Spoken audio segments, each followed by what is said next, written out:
Quem fez recurso da prova da segunda etapa do 34º exame fez. Quem não fez, não pode fazer mais, já que o nosso prazo acabou. Para quem fez, fica a seguinte pergunta. Já que o 34º exame foi o exame com mais erros de correção da história da FGV, será que a FGV vai admitir esses erros e corrigir de forma adequada, agora após os recursos, as provas dos candidatos? Meu nome é Isadora Taide e eu tenho mais de 90% de sucesso nos recursos da segunda etapa de Direito do Trabalho, e no vídeo de hoje eu vou falar para vocês a minha opinião sobre a probabilidade de êxito desses recursos que foram feitos, ou se você tem que ficar preocupado em ter que fazer novamente a prova da OAB. O negócio é o seguinte, pessoal, nessa segunda etapa do 34º exame nós tivemos muitos erros de correção, e aqui eu estou falando só da prova de Direito do Trabalho, mas a gente sabe que existiram sim erros em outras matérias. Eu vou falar sobre Direito do Trabalho, que é a minha especialidade.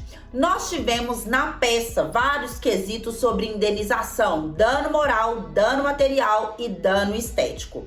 E como esses quesitos se tratavam de quesitos mais subjetivos, ou seja, que a resposta poderia ser dada de várias formas, acabou que o quesito fechado, quadrado, impossibilitou que os corretores que tivessem conhecimento da matéria pudessem pontuar os candidatos. Como eu faço a análise de muitas provas, eu pude perceber que, na verdade, os corretores que ficaram focados, presos ao quesito de correção, eles acabaram dando 0 para os candidatos. E isso foi o maior erro, porque quando a gente fala de indenização, de dano moral, de dano material, de dano estético, nós conseguimos, inclusive, em um único tópico, pedir todas essas indenizações desde que elas decorram do mesmo fato. E foi o que aconteceu na nossa prova. As indenizações, elas decorriam do acidente de trabalho. E é claro que o fundamento menor, a tese menor, que acaba traindo a indenização material, a indenização moral e a indenização estética, é um pouco diferente, mas o cerne, o fundamento central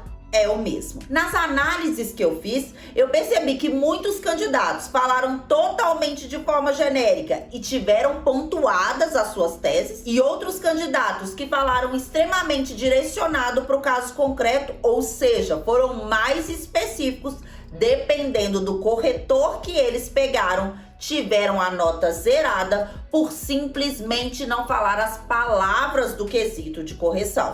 Então vejam o que aconteceu. Nós tivemos casos de 2 grupos que não falaram as palavras do espelho de correção, mas alguns tiveram a nota atribuída e outros não. Outro grande problema que tivemos na prova de Direito do Trabalho foi a questão 4B. A FGV fez uma readequação do quesito, mas fez essa readequação para inglês V. Acabou que quem tinha dado a fundamentação com base em 10 funcionários, falando que a empresa, o ônus seria da empresa, pois ela contava com mais de 10 funcionários, teve esse quesito zerado, porque a FGV exigiu de quem falou que o ônus era da empresa que falasse a transição que ocorreu entre a fundamentação antes da lei e a fundamentação depois da lei.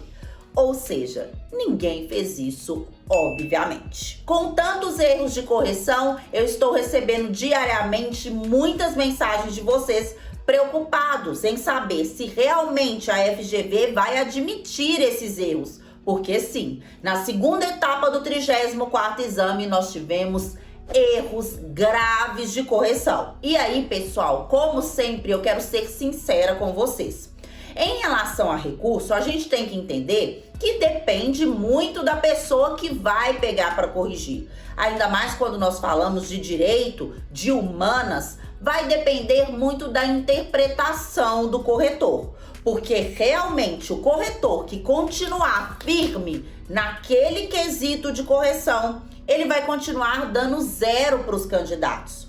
Mas vejam só, vocês podem ter esperança sim. Como nós tivemos muitos recursos nesse sentido, eu tenho certeza que a FGV ela não vai barrar totalmente esses recursos e nem vai fazer vista grossa, porque se ela fizer isso, com certeza ela vai atrair a atenção para o erro dela. É necessário que a FGV, para que continue tendo credibilidade como uma banca que faz prova de concursos, ela precisa entender que às vezes ela tem que flexibilizar.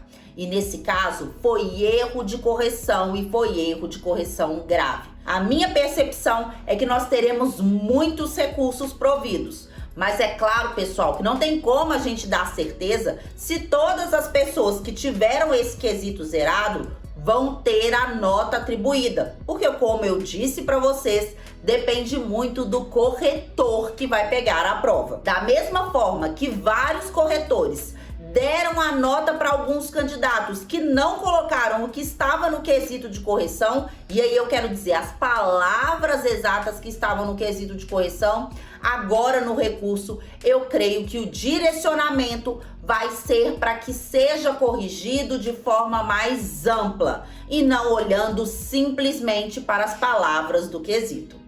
Eu estou nessa torcida para que isso aconteça. Eu realmente acho que nós vamos ter uma elevação muito grande no índice de aprovação e eu estou torcendo para que seu recurso dê certo. Deixa aqui nos comentários sobre quais teses você recorreu, que eu vou ter o maior prazer de dar a minha opinião sobre a chance do seu recurso ser provido. Me conta, vamos conversar e vamos ficar todo mundo na torcida para dia 1º de junho a gente ter a aprovação. Não se esqueçam de me seguir no Instagram, @IsadoraAtaide_. Me manda lá sua dúvida também por direct, eu adoro conversar com vocês. Um beijo e até o próximo vídeo.